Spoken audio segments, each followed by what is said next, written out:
School কলেজের ছেলেদের বলি, আমি ইদানিং প্রায় বলতেছি, আমি কদিন আগে এই রাস্তা দিয়ে যাইতেছিলাম, হঠাৎ করে দেখি যে বিশাল মিছিল, আমার মনে হয় 1 কিলোমিটার লম্বা মিছিল হবে। জানি না কোন মসজিদের মুসল্লিরা বের করেছে। কেন? ভারতের মহারাষ্ট্রে রামগিরি নামক এক কীট, এক নরপিশাচ, এক অভিশপ্ত রসুল সাল্লাল্লাহু আলাইহি ওয়াসাল্লামকে নিয়ে যাচ্ছে, তাই মন্তব্য করেছে। আমরা প্রতিবাদ করেছি, কিন্তু একটা কথা, একটা প্রশ্ন, যে তারা কেন সুন্নাহ থেকে দূরে সরে গেছে? এইভাবে এই মুসলমানদেরকে যদি রাসূলুল্লাহর সুন্নাহ থেকে, আদর্শ থেকে দূরে সরিয়ে রাখা যায়, ওরা কিয়ামত পর্যন্ত মুসলমানদের ঘাড়ে পা রেখে বিশ্ব পরিচালনা করতে পারবে। আর কোনোভাবে যদি স্কুলের ছাত্র, কলেজের ছাত্র, সাধারণ মানুষ এটা বুঝে যায় যে আমরা ঘুরে দাঁড়াবো, আমরা কাফের দুনিয়ার বিরুদ্ধে লড়াই করব, আমরা আমাদের সোনালী অতীত ফিরিয়ে আনবো, আমরা আমাদের ইজ্জত আবরু ফিরিয়ে আনবো, আমরা বাইতুল মাকদিসকে উদ্ধার করব, আমরা মসজিদে বাবরি মসজিদকে উদ্ধার করব, আমরা সিরিয়াকে উদ্ধার করব, উইগর কাশ্মীরকে উদ্ধার করব। কখনো যদি মুসলমান বুঝে যায় কেমনে উদ্ধার করব, রাসূলুল্লাহর সুন্নাহ যদি মানি, আদর্শ যদি মানি, এটা আমাদের জন্য এতটা শক্তি, এই আদর্শ, এই সুন্নাহর উপরে নির্ভর করে সাহাবায়ে কেরাম পরবর্তীতে 1000 বছর মুসলমান শাসকরা গোটা দুনিয়া শাসন করেছে। এই যুবক, এই মাদ্রাসার ছাত্র, এই আলেম, এই সাধারণ মানুষ যদি বুঝে যায় রাসূলুল্লাহর আদর্শ, পাওয়ার, শক্তি ধরে যদি মানি, যদি গোটা দুনিয়াকে চ্যালেঞ্জ করতে পারবো, তারা ভয় পায়। এজন্যই তারা রাসূলুল্লাহকে কটূক্তি করে, আল্লাহর নবীর সঙ্গে ভালোবাসা থেকে আমাদের বিচ্ছিন্ন করতে চায়। আমি তো বলি, প্রতিবাদ করো, মিছিল করো, মিটিং করো, কিন্তু ওয়াদা করো, পাক্কা ওয়াদা করো। আজ থেকে টার্গেট একটাই হবে, ঘরে রাসূলুল্লাহর সুন্নাহ চলবে, রাষ্ট্রে রাসূলুল্লাহর আদর্শ চলবে, সমাজে রাসূলুল্লাহর সুন্নাহ চলবে। আল্লাহর কসম করে বলি, রব্বে কাবার কসম করে বলি, আজও যদি মুসলিম যুবক আল্লাহর নবীর সুন্নাহ ধরতে পারে, আজও যদি আল্লাহর নবীর আদর্শ এই মুসলমানরা আপন করে নিতে পারে, আমেরিকা থেকে চায়না পর্যন্ত, রাশিয়া থেকে ব্রিটেন পর্যন্ত কাফের, বেঈমান, ইহুদি একত্রিত হয়ে যদি মুসলমানদের বিরুদ্ধে লড়াইয়ের ময়দানে অবতীর্ণ হয়, আল্লাহর কসমে এক মুহূর্ত টিকতে পারবে না, পারবে না।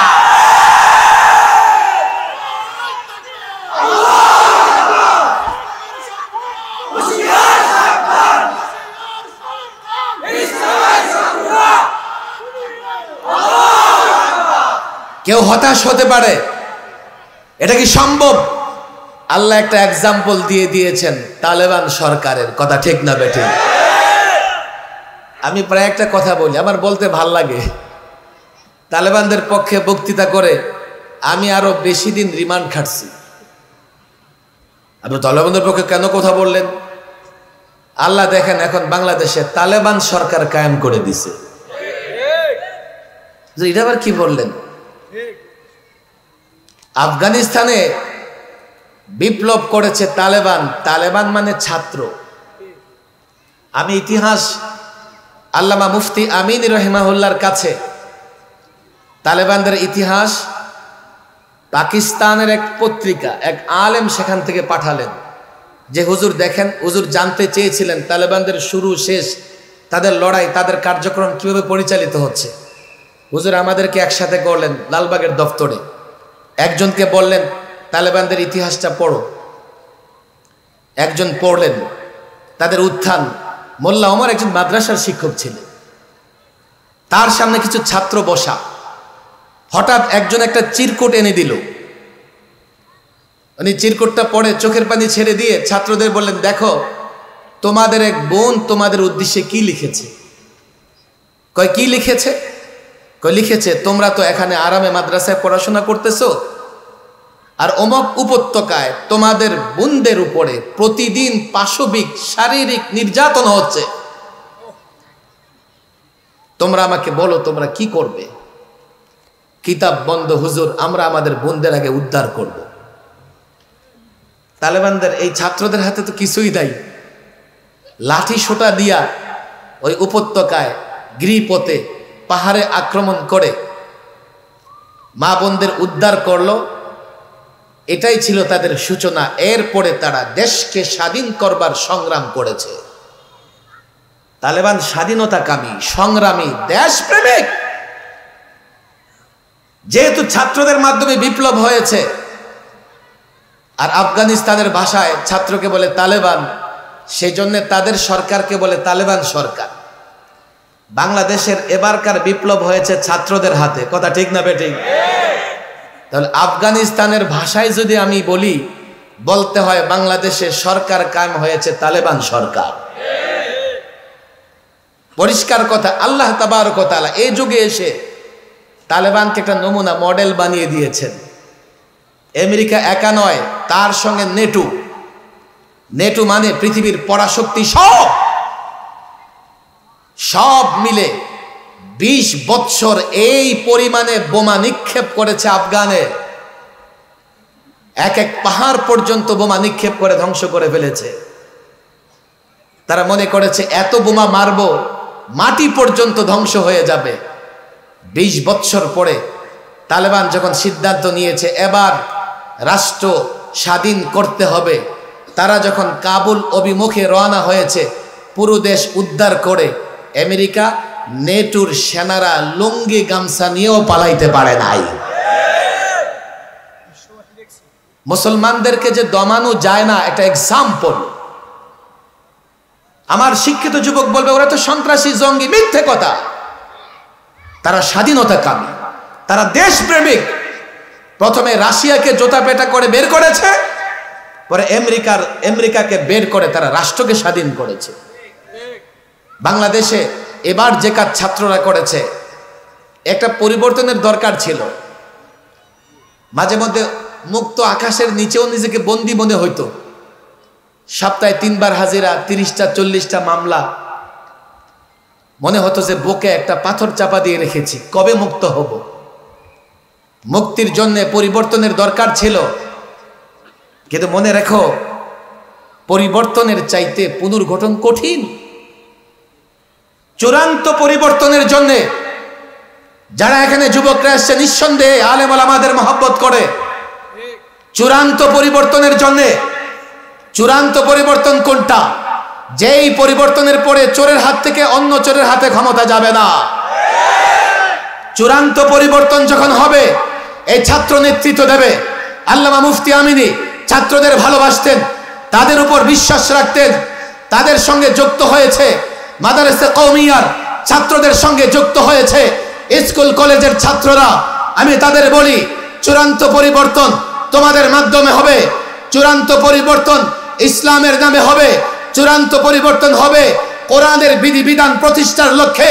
চূড়ান্ত পরিবর্তন হবে আল্লাহর নবীর সুন্নাহ প্রতিষ্ঠার লক্ষ্যে। চূড়ান্ত পরিবর্তন হবে আল্লাহর নবীর আদর্শ প্রতিষ্ঠার লক্ষ্যে। চূড়ান্ত পরিবর্তন যখন হবে, দুর্নীতি থাকবে না, টেন্ডারবাজি থাকবে না, দখলদারি থাকবে না, ঘুষ থাকবে না, দুর্নীতি থাকবে না। ওই চূড়ান্ত পরিবর্তনের জন্য আরেকবার জাগতে হবে, আরেকবার রক্ত দিতে হবে। আলেম ছাত্র জাতিকে বুঝাও, স্কুল কলেজের ছাত্রকে বুঝাও, প্রস্তুতি নাও চূড়ান্ত পরিবর্তনের। আল্লাহর কসম, যদি জাতিকে বুঝিয়ে চূড়ান্ত পরিবর্তন আনতে পারো, জাতিকে বুঝিয়ে গণবিপ্লব কায়েম করতে পারো, সেই গণবিপ্লবের পরে বাংলাদেশ হবে কোরআনের বাংলাদেশ। সেই গণবিপ্লবের পরে বাংলাদেশ হবে ইসলামের বাংলাদেশ। সেই গণবিপ্লবের পরে বাংলাদেশ হবে রাসূলুল্লাহর আদর্শের বাংলাদেশ। সেই গণবিপ্লবের পরে নাস্তিক, মুরতাদ, আল্লাহর নবীর কটূক্তিকারীদের জন্য দেশ এতটা উত্তপ্ত হবে, তারা এই জমিনে পা রাখতে পারবে না, পারবে না।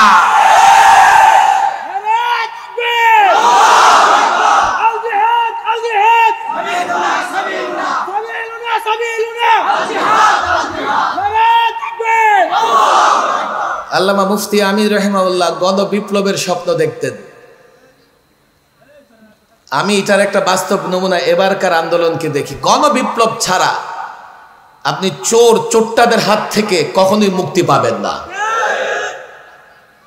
সমাজে আপনি যারা এমপি নির্বাচন করে, কালো টাকার মালিক, পেশি শক্তি, নোট দিয়ে আমাদের যুবকদের ভোট কিনে ইমান নষ্ট করে। আরে 500 টাকা দিয়ে যে ভোট বিক্রি করলা, তোমার কাছ থেকে যে 5 লক্ষ নিয়ে যাবে তুমি 13 পাবা না। গত 16 বছরে এই পরিমাণ টাকা, লক্ষ কোটি টাকা পাচার হয়েছে। পেশি শক্তি কালো টাকার নির্বাচনে ওই কালো মানুষেরাই আসবে, কথা ঠিক না বেঠে? গণবিপ্লব করে স্বচ্ছ মানুষকে জায়গা মতো বসাও। এবারের সরকার গণবিপ্লবের সরকার, গোটা দুনিয়া সাপোর্ট করেছে। কাল যদি ইসলামের পক্ষে তুমি গণবিপ্লব করতে পারো, হয়তো বা কেউ সাপোর্ট করবে না, করলে করুক, না করলে নাই। আল্লাহর উপর ভরসা করে আমরা দেশে শান্তি, শৃঙ্খলা, সুশাসন, সুষম অর্থ ব্যবস্থা, একটা সুন্দর সামাজিক ব্যবস্থা কায়েম করব তো ইনশাআল্লাহ। এর জন্য মূল কাজ আলেম ইমামদের, ছাত্রদের। দেখো, একটা যুবককে বুঝাও ইসলাম ছাড়া মুক্তি নাই, দুনিয়াতেও নাই, আখিরাতেও নাই, কথা ঠিক না বেঠিক? যুবক বুঝে না বিদায়, যুবক বুঝেছে যে কোটা থাকলে সমস্যা, তো কোটার বিরুদ্ধে রক্ত দিয়েছে, কথা ঠিক না বেঠিক? এই যুবক যদি বোঝে ইসলাম না থাকলে সমস্যা, কালকে ইসলামের জন্য রক্ত দিবে। আল্লাহ তাবারক ওয়া তাআলা আমাদের বুঝার তৌফিক দান করুন। ওয়া মা তাওফীকি ইল্লা বিল্লাহ ওয়া মা আলাইনা ইল্লাল